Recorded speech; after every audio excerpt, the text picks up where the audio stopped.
Assalaamu alaykum warahmatullahi wabarakaatu. Jirtu kabajamtoota hordoftoota chaanala kiyyaa baga deebinee wal agarree. Namoonni yeroo calqabaaf gara chaanala kanaatti dhuftan yoo jiraattan chaanala kiyya subscribe gochuun na jajjabeessummaatiin haftaan siniin jedha.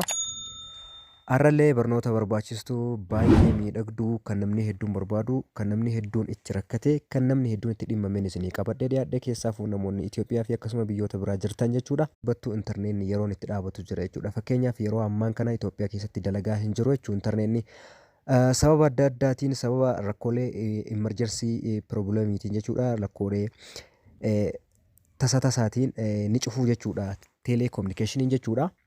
Intarneetni akka hin dalagne taasisuu jechuudha. Fakkeenyaaf yeroo ammaan kana sababa siyaasaatiin wal qabatee fakkeenyaaf yeroo ammaan kana dalagaa hin jiru intarneetni Itoophiyaa keessa feesbuuk, tiiktookii wantoota adda addaa dalagaa hin jiru. Keessaafuu daataa nama fayyadamaniif hin dalagu. Feesbuukni hin banuu, iimoo, waasaap, teelegiraam, snaapchaat wanti kamuu hin banu jechuudha. Garuu waayifaadhaan haga tokko ni banaa. Sanuuyyuu seekoorii miti namaaf hin dalagu, waa daawunloo namaaf hin godhu, aplood hin godhu. Seeraan namatti agarsiisu kwaalitiin qabachuudha viidiyoowwan daawwataman jechuudha yeroo ammaan kanatti.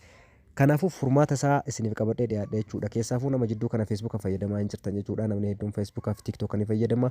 Isaa furmaanni maali akka hin fayyadamne waan jedhu wajjin ilaalla jechuudha. Kanaafuu viidiyoo sana laakiidhaan eegalaa isiniin jedha. Amma kallattumaan gara barnootaatti isin dabarsa. Amma na hordofaa.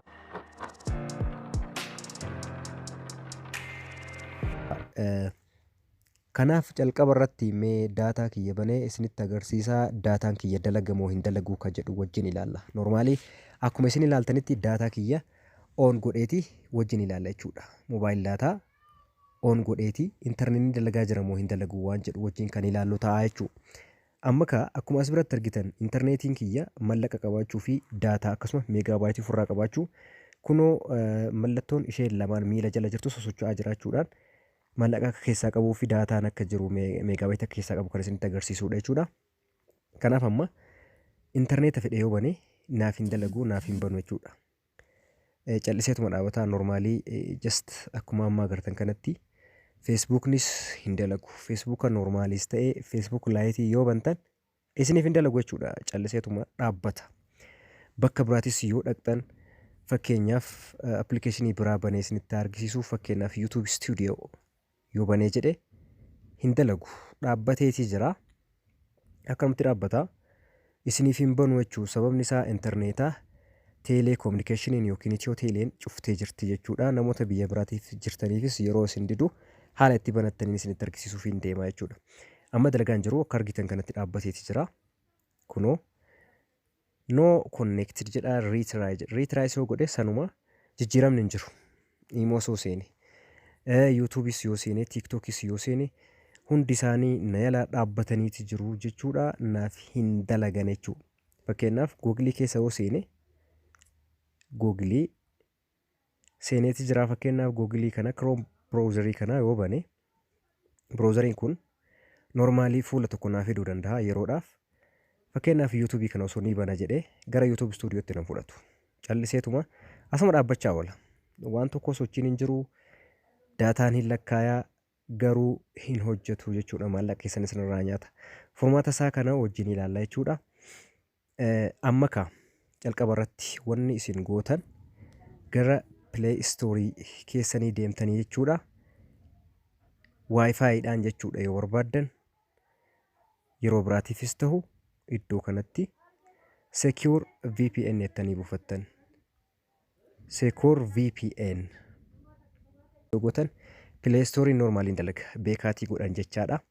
Kanni sooshaal miidiyaa jiran keessaa kun siyaasaan irratti gad hin dhiifamu jechuudha. Hin cufanii biyya keessattis jechaadha. Kanaaf Secure VPN kun haala kanaan amma nama riivii miliyoona tokko namoonni isa daawunlood godhanii fayyadaman almost around miliyoona 100tu fayyadama appilikeeshinii kan godhatan. Amma daawunlood gochuun nan barbaachisu calliseetuma gadi okay jedhee bana jechuudha.